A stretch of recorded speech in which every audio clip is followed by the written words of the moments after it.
এই স্মার্টফোনটা এমন একটা স্মার্টফোন যেটা বাক্স থেকে বার করলেই আপনার এক দেখাতেই পছন্দ হয়ে যাবে না, সেটা ডিজাইনের জন্য নয়, সেটা পছন্দ হবে শুধুমাত্র এর কালার ভ্যারিয়েন্টের জন্য।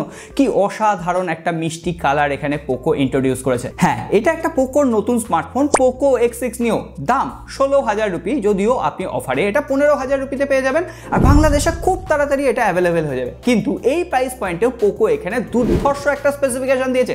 অ্যামোলেড ডিসপ্লে, 120 হার্টজের রিফ্রেশ রেট, 5G একটা প্রসেসর, মিডিয়াটেকের ডায়মেনসিটি 6080।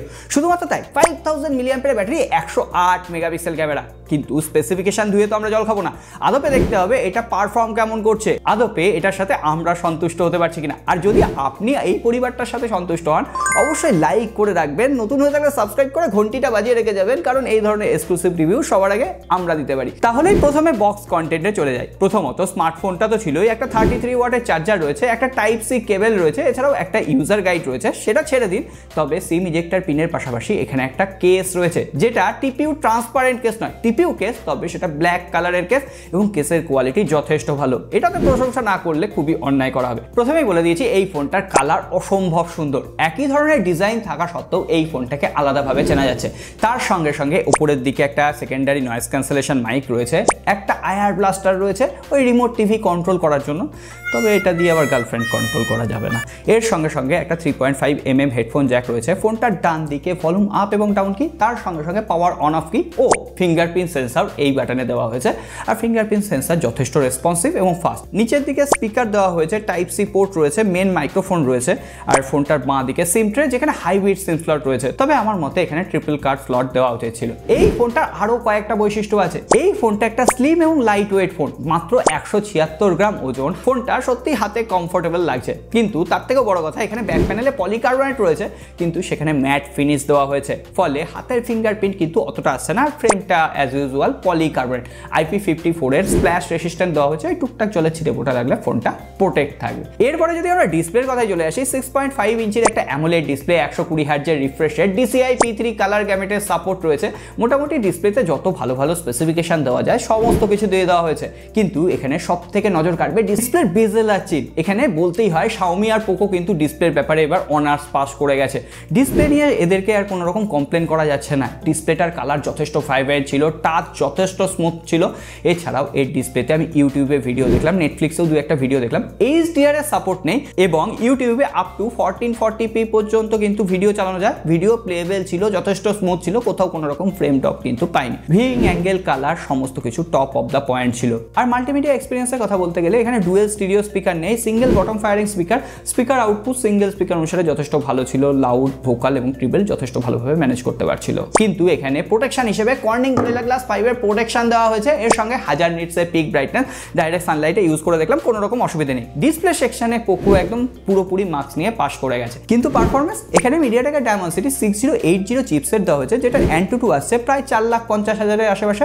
মিড বাজেটে দারুণ একটা স্কোর। এর সঙ্গে সঙ্গে এখানে UFS 2.2 storage type, DDR4X RAM রয়েছে। প্রথমত পারফরমেন্স ডেলি লাইফে ঠিকঠাক দিয়ে দিচ্ছে, আমরা যে সমস্ত ডেলি অ্যাপ্লিকেশন ইউজ করি সেগুলো যথারীতি ঠিকভাবে হ্যান্ডেল করতে পারছে। আর এখানে র্যাম ম্যানেজমেন্ট যথেষ্ট ভালো ছিল, আর অ্যাপ্লিকেশন ওপেনিং স্পিডও যথেষ্ট ফাস্ট। আমরা BGMI টেস্ট করলাম, আপ টু 40 FPS এ খেলা যাচ্ছে। দু এক জায়গায় ফ্রেম ড্রপ থাকছে, মিথ্যে কথা বলে লাভ নেই, এবং যখন অ্যাটাকিং মোমেন্ট আসছে তখন কিন্তু FPS ফল করছে। তবে ওভারঅল এই প্রাইস রেঞ্জে ভালো একটা গেমিং পারফরমেন্সই কিন্তু প্রোভাইড করতে পারছে। এইগুলো এই ফোনটার কোনো ড্রব্যাকই নয়। এই ফোনটার ড্রব্যাক হচ্ছে out of the box Android 13 এসছে। আজকে আমার মতে যে কোনো ফোনে Android 14 দেওয়া উচিত। তবুও পোকো প্রমিস করেছে দুটো বড় বড় অপারেটিং সিস্টেম আপডেট, 3 বছরের সিকিউরিটি প্যাচ লেভেল আপডেট প্রোভাইড করবে। 14 থাকলে আমরা 16 পেয়ে যেতাম মনে আসে। কিন্তু যাই হোক, ফোনটায় MIUI আছে, HyperOS নেই। MIUI 14 এর আপডেট যেটা রয়েছে সেখানে বহুত ফিচার রয়েছে, তার সঙ্গে বেশ কিছু প্রি ইনস্টলড অ্যাপ্লিকেশন রয়েছে, তার মধ্যে বেশিরভাগই আপনি আনইনস্টল করতে পারবেন। তবে হ্যাঁ, রিয়েলমির মতো ওই অ্যাডাল্ট নোটিফিকেশন কিন্তু পাঠাচ্ছে না, এটাই যথেষ্ট। যাই হোক, 5000 মিলিঅ্যাম্পিয়ার ব্যাটারি, 33 ওয়াটের চার্জার। ওভারঅল আমি সারাদিন ফোনটা টেস্টিংয়ের পারপাস ইউজ করেছি। 7 থেকে 7.5 ঘন্টা আপনি যতই গেমিং করুন না কেন একদিনে ব্যাটারি ব্যাকআপ দিয়ে দিচ্ছে। আর যে 33 ওয়াটের চার্জারটা মোটামুটি কিন্তু 1.5 ঘন্টার কাছাকাছি লাগিয়ে দিচ্ছে ফোনটাকে ফুল চার্জ করতে, তো ব্যাটারি ক্যাপাসিটিও যথেষ্ট স্যাটিসফাইড লেগেছে। তবে এই ফোনটার আরও একটা আকর্ষণীয় পয়েন্ট হচ্ছে 108 মেগাপিক্সেলের ক্যামেরা, আর বাদ বাকি আরেকটা 2 মেগাপিক্সেলের সেন্সার ধরিয়ে দেওয়া হয়েছে। 108 মেগাপিক্সেলের ক্যামেরার জন্য আলাদা একটা কিন্তু অপশান রয়েছে। এখানে নর্মালি যদি আপনি ছবি তোলেন 12 মেগাপিক্সেলের ছবি উঠবে, আর 108 মেগাপিক্সেল যদি সিলেক্ট করে দেন তাহলে সেটা 108 মেগাপিক্সেলের ছবি উঠছে, তখন ছবির শার্পনেস একটু বেটার থাকছে। এমনকি এই ফোনটার মেন ক্যামেরা দিয়ে 1x 2x এবং 3x মোডে ছবি তোলা যাচ্ছে, যদিও সেটা ডিজিটাল জুম করছে কারণ টেলিফটো সেন্সার তো নেই। ওভারঅল আমরা যখন ডাইরেক্ট সানলাইটে ছবি তুলছি ছবিগুলো যথেষ্ট ন্যাচারাল ছিল। হ্যাঁ, কালার একটু বুস্ট করছে, সোশ্যাল মিডিয়া রেডি দিচ্ছে।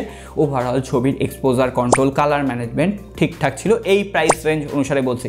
তবে হ্যাঁ, যদি আমি হিউম্যান অবজেক্টের ওপর ছবি তুলি তখন সেটা কিছু ক্ষেত্রে হয়তো লাইট আউট হয়ে যাচ্ছে, একটু এক্সপোজার ঠিকঠাকভাবে মেনটেন করতে পারছে না। ব্লার এফেক্টে যখন আমি ছবি তুলছি সেটা দুর্দান্ত ম্যানেজ করতে পারছে বেশিরভাগ টাইমে, দু একটা জায়গায় ছোটোখাটো এজ হয়তো মিস হয়ে যাচ্ছে, কিন্তু ওভারঅল বেশ একটা স্টেবল ক্যামেরা পারফরমেন্স আপনি এখান থেকে পেয়ে যাবেন।